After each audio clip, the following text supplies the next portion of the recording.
প্রত্যেকটা মানুষই এক্সপেক্ট করছে যে বাংলাদেশ ভালো করবে, যেখানেই যায় যেভাবে যায়। তো আমার প্রত্যাশা অবশ্যই ভিন্ন কিছু হবে না, খুব স্বাভাবিক।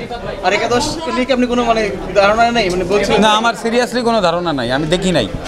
কমন প্লেয়ার যে কজনের নাম দেখেছি, শুনেছি, সোশ্যাল মিডিয়ায় কিছুটা দেখেছি, কিন্তু পুরো টিম আমি এখনো দেখিনি। দলটা নিয়ে বিষয়টা শুনেছেন, দলটা কেমন লেগেছে ভাই? আমি তো পুরো দলই জানি না কারা আছে, এখন আমি বলতে পারছি না। আমি সেটা প্রথমেই বললাম, এক্সপেকটেশন হচ্ছে আপনার যা, সাধারণ মানুষের যা, তার বাইরে নিশ্চয়ই আমারও না। আমরা সবাই চাই বাংলাদেশ দল ওইখানে খেলুক, ভালো খেলুক, এক্সপেকটেশন সেটাই।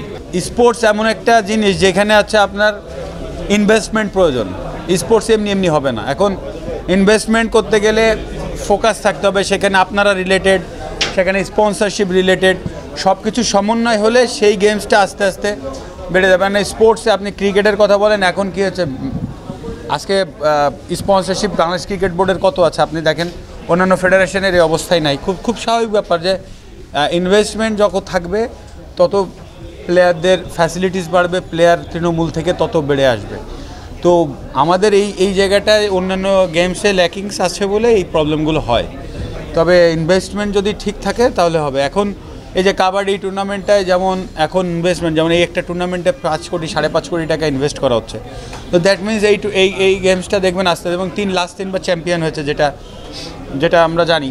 তো এটা তো এই কারণে উঠে আসছে। তো এটাই বিষয় যে আপনি যখন প্লেয়ারদের যত্ন নিতে জানবেন, যত্ন নেওয়া হবে, তখন আস্তে আস্তে যত্নটা কি, যে তার ট্রেনিং ফ্যাসিলিটিস করা, তার কোনো ইনজুরি হলে সেইটা প্রিভেনশনের জন্য একটা ভালো ট্রিটমেন্ট, হ্যাঁ, তার পরিবার নিয়ে মোটামুটি হেলদি থাকতে পারে, তার একটা সুব্যবস্থা, এইগুলো জিনিসগুলো এনশিওর করলে কিন্তু আপনি দেখবেন যে তৃণমূল থেকে মানুষ উঠে আসবে। আজকে কাবাডি খেলছে, আজকে বিভিন্ন জায়গায় খেলছে, কারণ কি, তারা চিন্তা করে যে একটা সরকারি চাকরি হয়তো বা পাইতে পারি একটা টপ লেভেলে খেললে। তো দেখেন এই কারণে কিন্তু এইসব স্পোর্টসগুলো এখনও বেঁচে আছে। আপনি যদি সরকারি চাকরিটা বন্ধ করে দেন, এইসব স্পোর্টসও মরে যাবে। তো এই কারণে বলছি যে এই সমন্বয়টা জরুরি, এবং সেই স্টার্টটা আপনাদের থেকে হতে পারে, যে সব স্পোর্টসকে এইভাবে সাপোর্ট করা, যে আপনারা অন্তত একটু ফোকাসে আনা, যাতে স্পোর্টসটা মানে শুধু ক্রিকেট না, সব ধরনের খেলাধুলার জন্য বাংলাদেশে এগিয়ে যায়। বাংলাদেশের ক্রিকেট বোর্ড ম্যাক্সিমাম স্পন্সরশিপের উপর চলে, তাই না? এখন অন্যান্য স্পোর্টসে কেউ স্পন্সর এইভাবে করতে যাচ্ছে না। তখন স্পন্সর না করলে তো আপনি পারবেন না, এখানে have to be third party, otherwise এটা ভেরি ডিফিকাল্ট। অন্যান্য দেশে আপনার দেখেন আজকে এখানে ওই বিভিন্ন নায়ক বা বিভিন্ন মানে যারা আছে, স্টার আছে, তারা কিন্তু টিম কিনে নিচ্ছে, তাদের ওই অ্যাবিলিটি আছে, স্পন্সরশিপটা এরকম পায়। এমন না যে ওরা টাকা দিয়ে কিনছে, ওরা যাচ্ছে বলে স্পন্সর আসছে এবং ওরা ওই টিমের সাথে সম্পৃক্ত হচ্ছে। তো আমাদের দেশে ওই ব্যবস্থাটা তো এখনও তৈরি হয়নি।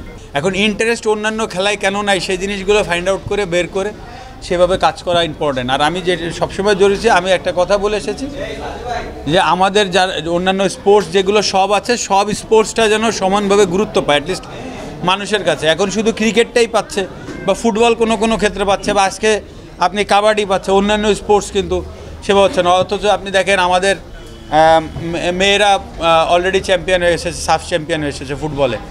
তাদের এখন প্র্যাকটিসের অবস্থা করা, তাদেরকে আরও উপরে যেতে পারে সেই অবস্থা করা, এরকম আর কি বেছে বেছে যদি কিছু জায়গাগুলো কাজ করা যায়, আমার মনে আরও ভালো হবে। ডিএমপি কমিশনার মহোদয় যতবার ডেকেছে আমি এসেছি, আমাকে যে কোনো স্পোর্টসে ডাকলে আমি যাব। এখন এটা তো ম্যান টু ম্যান ভ্যারি করে, কে কাকে ডাকছে, কে কাকে ডাকছে না। আমাকে ডাকলে আমি সব জায়গায় যাই। স্পোর্টস মানেই তো আমার পরিচয় তো স্পোর্টস দিয়ে, তো আমাকে ডাকলে আমাকে যে কোনো স্পোর্টসেই পাবে। এখন এটা আমার ভেতর থেকে আসে। এখন সবাইকে তো ডাকতে হবে, বা কোন জায়গায় কাকে ডাকছে সেটা তো আর আমি জানি না, সেটা আমি বলতেও পারবো না। এখানে কথা বলছি ক্রিকেটার হিসেবে, সংসদ সদস্য হিসেবে না। তো এখন যদি আপনি টোটাল স্পোর্টস দেখেন, সারা পৃথিবীতে সবথেকে বড় টুর্নামেন্ট অলিম্পিক। এখন সেইখানে অলিম্পিকে আমরা হিটেই টিকছি না এখনও। হ্যাঁ, এখনও কিন্তু আমরা হিটে টিকি না কোনো ইসে। তো এখন আমরা কয় স্টেপ তাহলে পিছিয়ে আছি। এখন আমাদের হিটে টিকলে তারপরে পদক যে কোনো 3টার একটা, হ্যাঁ, আমরা পাওয়া। তো আমি যদি এই কাজটা অনেক কঠিন, এই কাজটা এত সহজ না। তাই কিন্তু যদি আজকে ইন্ডিয়া আমাদের পার্শ্ববর্তী দেশ ইন্ডিয়া এখন ব্রোঞ্জ পাচ্ছে, সিলভার পাওয়া শুরু করেছে, এমনকি গোল্ডও পেয়েছে। তো আজকে যদি আমরা এইখানে যদি এই পদকগুলো পাওয়ার অবস্থায় যেতে পারি, তো এইটা আমার মনে হয় অল ওভার দ্য ওয়ার্ল্ড একটা বিগেস্ট নিউজ হবে এটা, যদি অলিম্পিকে আমরা কিছু করতে পারি।